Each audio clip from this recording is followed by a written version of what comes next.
Assalamualaikum dan selamat sejahtera semua. Hari ini saya Izzat bin Anwar dari kelas BA 2441A akan membuat sedikit ringkasan dan satu video tentang cerita tentang assignment 1 dan juga artikel review yang telah saya buat pada week 1 hingga week 8. Jom kita tengok.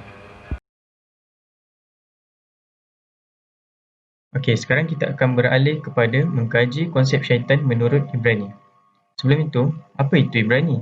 Ibrani ni adalah ahli daripada orang Yahudi, iaitu kumpulan keagamaan yang berasal daripada Bani Israel atau kaum Ibrani dari Timur Tengah Purba. Contohnya macam kita ni, orang Melayu, majoritinya adalah agama Islam. Kalau dorang ni, kaum Ibrani dan dorang punya majoriti agama adalah Yahudi. Mereka ni tinggal di mana? Mereka ni tinggal di Timur Tengah Purba, Ancient Egypt. Macam kita tahu kisah-kisah Rasul sebelum ni yang ada diturunkan di Bani Israel atau diturunkan kepada kaum Ibrani. So kat sinilah mereka terletak. Agama Yahudi menjadi keimanan tradisional negara Yahudi. Memeluk agama Yahudi bermaksud seseorang yang telah lahir atau berada di dalam kumpulan etnik Yahudi, ia telah menjadi tradisi orang Yahudi sejak berkurun lama lagi. Maksudnya orang yang lahir-lahir ni macam mak ayah dia adalah orang Yahudi, lahir-lahir mesti anak dia juga agama Yahudi. Okey, selepas itu kita juga akan membincangkan siapakah syaitan atau iblis yang digelar mastermind ini pada zaman purba di Timur Tengah. Apakah konsep syaitan dari sudut orang Yahudi ini? Adakah syaitan ini hanyalah ungkapan kepada perkara buruk dan musibah yang berlaku? Ataupun hanyalah satu makhluk yang membawa kepada kerosakan umat manusia? Jom kita tengok. Okey, sekarang kita akan beralih kepada pengenalan mastermind. Perkataan mastermind itu diambil dari perkataan mustim dari bahasa Israel dan juga kaum Ibrani iaitu Satam yang bermaksud merugikan dan juga kebencian. Di dalam kitab Jubil mengesahkan bahawa mastermind ini adalah salah satu syaitan yang diciptakan dari syurga yang menjadi putera kepada Tuhan kemudiannya bertukar menjadi syaitan. Di dalam kitab Hebrew atau dikenali sebagai kitab Yahudi, mastermind ini bermaksud hatred iaitu kebencian dan juga pemusuhan. Kemudian di dalam kitab Jubil mereka mengesahkan bahawa mastermind ini sebenarnya asalnya dewa, kemudian bertukar menjadi syaitan, iaitu kiranya menganiaya lah. Okey. Terma yang digunakan kepada mastermind menunjukkan bilangan ramai. Maksudnya dia mempunyai kelas-kelas lain di bawahnya. Apa yang dimaksudkan kelas-kelas lain di bawahnya? Dipercayai dia adalah ketua kepada beberapa iblis yang lain.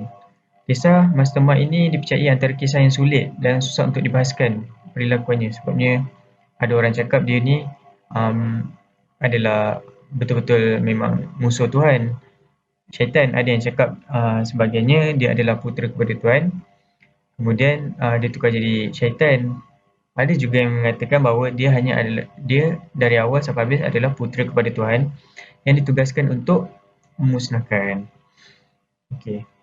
Lepas tu sekarang kita akan beralih kepada pendapat untuk kita kuatkan lagi pendapat mastermind yang mempunyai talian dengan Tuhan dengan kejadian Nabi Nuh. Seperti yang kita tahu, selepas berlakunya banjir besar, Nabi Nuh menadah tangan berdoa supaya untuk menyelamatkan dirinya dan mereka yang patuh kepada perintah Tuhan.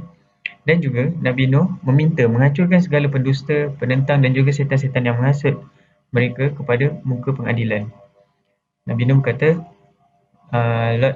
kemudian mastermind yang berkata, Lord Creator, let some of them remain before me and let them hearken to my voice and do all that I shall say unto them. For if some of them are not left to me, I shall not be able to execute the power of my will on the sons of men.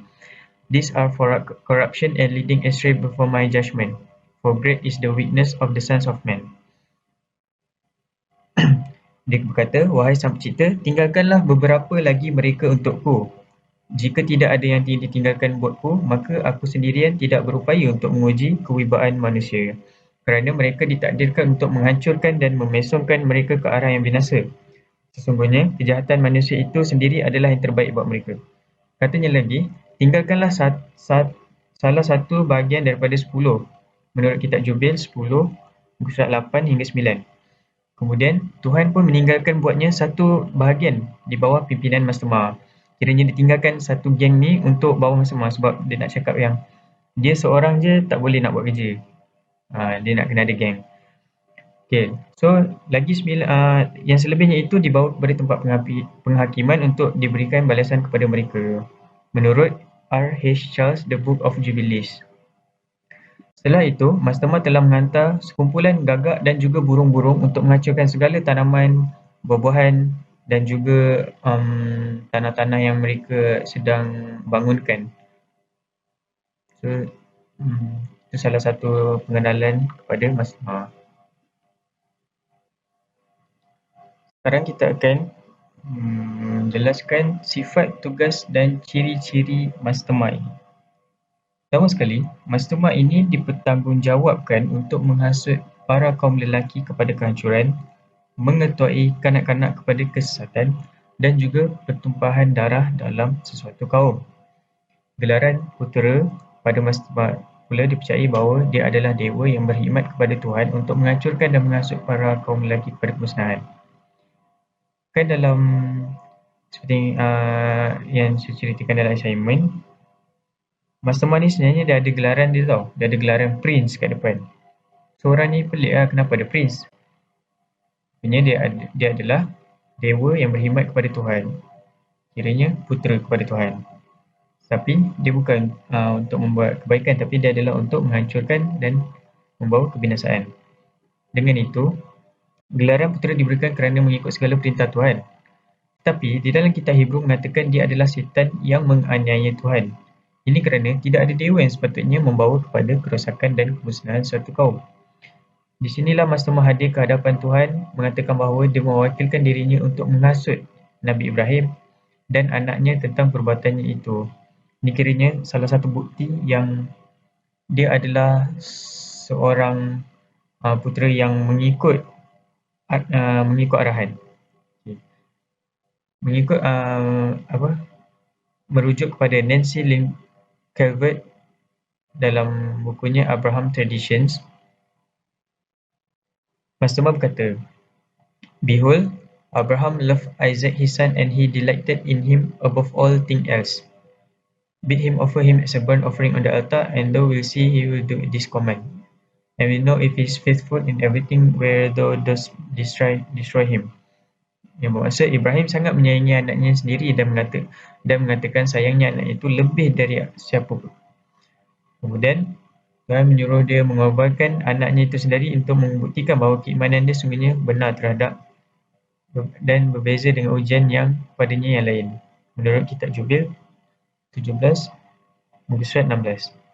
Ketika Ibrahim memberitahu anaknya bahawa dia mendapat perintah dari Tuhan untuk menyembelihnya, anaknya reda. Mastemah turun untuk menghasut ketiga-tiga orang di situ, bermula dengan Ibrahim untuk membuatkan dirinya rasa bersalah terhadap perbuatannya.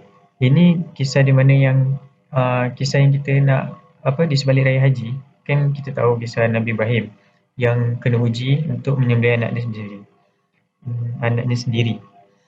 Kemudian first kali dia menghasut Nabi Ibrahim, nak buat macam rasa bersalah, takkan nak sembelih anak sendiri. Kemudian dia hasutnya pula isterinya untuk mengalah perbuatan itu. Maksudnya dia cakap takkan nak sembelih anak sendiri. Tetapi kedua-duanya tidak mendengar hasutan itu dan reda dengan arahan Tuhan. Menurut R.H. Charles, The Book of Jubilees. Sebenarnya Mastermind ini juga menugaskan beberapa di bawahnya ke atas manusia untuk membuat segala kejahatan dan kesesatan. Selain itu, dia juga membawa manusia kepada korupsi, penghancuran dan juga kebinasaan ke atas suatu benda. Mengikut kepercayaan mereka, Mastermind ini adalah dewa yang menganiaya ke atas Tuhan kerana sifatnya. Mengikut kepercayaan dan bukti daripada 12 Patriarch, Mastermind ini adalah dewa yang telah dikeluarkan daripada syurga dan turun ke bumi, kemudiannya berubah menjadi syaitan. Justru itu, dia digelar sebenarnya ke atas Tuhan dan mengutuk perbuatannya. Ini boleh dibuktikan dengan kejadian di Mesir yang melibatkan Nabi Musa ketika menentang ahli-ahli sihir dan pengamal ilmu hitam. Menurut kitab Jubil 4 muka surat 24. Kisah ni pun kita pun dah belajar pasal kisah Rasul yang Nabi Musa nak lawan ahli-ahli sihir ramai tu kan. Okey. Ketika Nabi Musa dalam perjalanan ke sana, ketika itu di pegunungan Sinai, malaikat berkata kepadanya bahawa Mastermind mahu menggunakan seluruh kekuatan dan tenaganya yang ada untuk membunuhnya kerana telah mengetahui niat Nabi Musa yang datang ke Mesir untuk berdakwah. Dikatakan juga dalam kitab Hebrew, bahawa kan Nabi Musa melawan semua ahli-ahli sihir yang seperti yang kita tahu yang tongkat tu yang Nabi Musa yang bertongkat jadi ular yang besar makan semua kan. Okey, sekarang menurut kitab Hebrew tu, Mastema lah yang memberikan kekuatan dan kuasa kepada para ahli sihir dan pengamal ilmu hitam supaya mereka dapat mengalahkan dan membunuh Nabi Musa untuk keluar dari tempat itu. Menurut John Black dalam buku The Persecutor of God, kiranya Mastema yang provide kuasa kepada ahli sihir itu untuk melawan Nabi Musa dengan izin Allah. Okey. Kemudian itu kiranya salah satu bukti kekuasaan bukan kekuasaan kiranya matlamat dia untuk menghancurkan satu umat tu. Kan end up kan last sekali yang dorang kejar Nabi Musa, Nabi Musa ketuk tongkat, terbelahnya Laut Merah dan mereka semua tenggelam di dalam itu. Okey, sekarang kita beralih kepada bukti penemuan dan upacara menghalau. Mastema ini dikatakan daripada tamadun Mesir Purba yang telah dibuktikan dengan penemuan naskah purba di Lautan Merah. Naskah Yahudi purba itu telah ditemui di dalam Gua Qumran di dalam daerah Jordan iaitu berdekatan Ain Freshka pada perairan Lautan Merah. Naskah itu dikuasai oleh pihak kuasa Israel. Gua tersebut terletak 1.6 kilometer di sebelah barat Lautan Merah. Pada upacara menghalau Mastema ni pula, wallahualam, saya tak jumpa sangat dalam rujukan yang mengatakan mereka ni ada cuba untuk menghalau Mastema.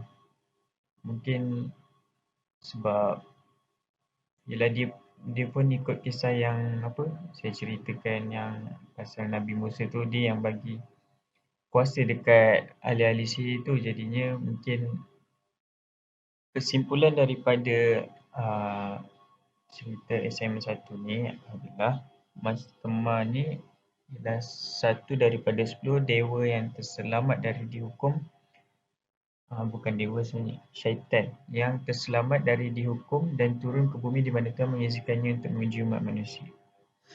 Bagi saya, Mastema ni dia sebenarnya bukanlah macam yang mereka ni sangka, iaitu diusir dari syurga, menjadi menentang Tuhan sepenuhnya dan menganiaya, tetapi dia sebenarnya satu makhluk syaitan juga, cuma yang dia juga membawa kebinasaan pada manusia, tetapi dia mendapat arahan daripada Tuhan untuk membuat satu ujian ataupun sesuatu kerosakan lah, pendapat saya. Kemudian penduduk Israel yang beriman dengan kitab Jubil dan juga Book of Enoch sangat menentang dengan keberadaan Mastema kerana bersifat jahat yang menumpahkan darah dan juga membawa kebinasaan. Ini bertentangan dengan kepercayaan mereka, iaitu mengagungkan alam semula jadi dan menentang pertumpahan darah haiwan sekalipun.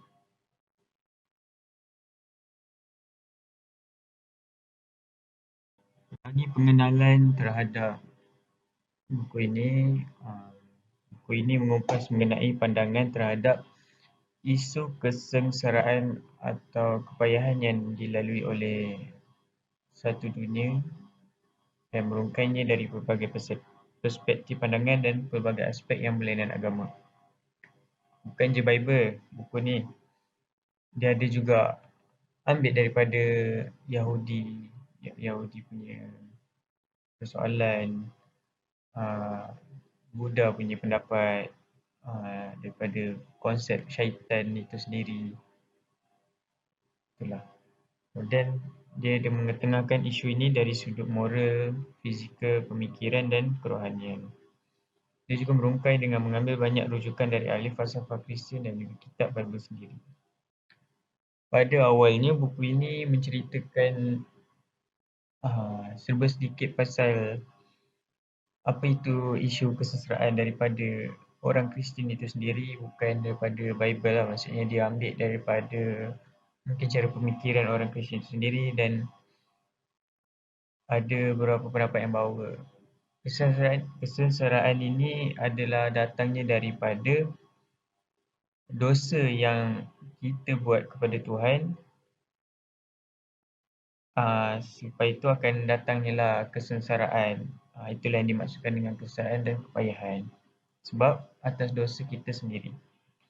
Kemudian dalam buku ni juga dia ada cerita beberapa pandangan lain macam daripada sudut Buddha, yang mereka kan sacrifice dorang untuk mendapat tahap level yang lebih tinggi daripada segi agama, dan mereka merasakan kepayahan dan kesengsaraan itu hanyalah macam satu benda yang kita kena ambil untuk mendapatkan darjat kita tu sebagai dari segi agama tu akan melonjak lagi tinggi. Macam tu. Lepas tu ada juga dari segi Yahudi, di mana Yahudi ni mereka kira mempersoalkan kenapa apa yang cara lagi praktikal untuk nak cerita tentang isu kesengsaraan ni. Kiranya takkan sebab dosa seseorang itu akan hadirnya sengsara. Kemudian mereka ada sedikit macam orang panggil perbalahan macam tu lah, sebab dia cakap asal tanya orang paderi je mereka akan jawab. Segala benda tu ada hikmah, dan kiranya mereka tak jumpa jawapan yang praktikal. Tapi pada akhir buku tu mereka ada menceritakan pasal jawapan daripada segi Tuhan. Kristian ambil daripada Bible jawapan daripada Tuhan, yang sebenarnya yang berkonsepkan kasih sayang, kesengsaraan itu tidaklah kekal. Mereka ada menjawab persoalan-persoalan itu. Kemudian dari segi pandangan Kristian itu sendiri, dalam buku ini mereka mengatakan kesengsaraan itu datangnya dari sifat individu seorang itu yang membawa refleksi kepada diri sendiri seperti dosanya kepada Tuhan. Dengan itu, seseorang itu lebih terjerumus kepada kepayahan. Penganut agama Kristian mempercayai bahawa setiap kepayahan dan kesengsaraan itu membawa kepada personaliti individu yang lebih jitu dan mencorak karakter kepada yang lebih bagus, serta mempercayai setiap kesusahan yang datang akan ada ganjarannya kepada yang berpegang teguh kepada Yesus Kristus yang telah berkorban bermacam-macam perkara tanpa menyoalkan kewujudan Bapanya sendiri. Kiranya cuba sedikit yang tentang kepayahan, kesengsaraan ini. Dia lebih kurang dengan agama Islam. Akhirnya mereka percaya yang setiap benda tu ada ganjaran dia. Cuma mungkin mereka merasakan ganjaran itu di dunia. Mungkin dari segi lain sikit daripada segi ganjaran itu daripada kita. Tapi akan ada ganjaran di sebalik kepayahan. Salah satu persamaan lah dengan Islam. Cuma dalam beberapa kritik yang saya letak dalam ni adalah kerana mereka dalam buku ni tak ada agama Islam. Mungkin sebab mereka nak buat secara sedikit pun tu tak tahu. Tapi disebabkan agama Islam ni adalah agama yang salah satu agama majoriti, rasanya mereka patut letak juga jawapan yang diberikan kan. Tapi daripada segi yang baiknya adalah jawapan pandangan Kristian kepada mereka semua. Mereka menjawab dengan baik dan tidak ada yang macam nak cakap agama ni tak elok ke apa. Mereka semua menjawab dengan baik dan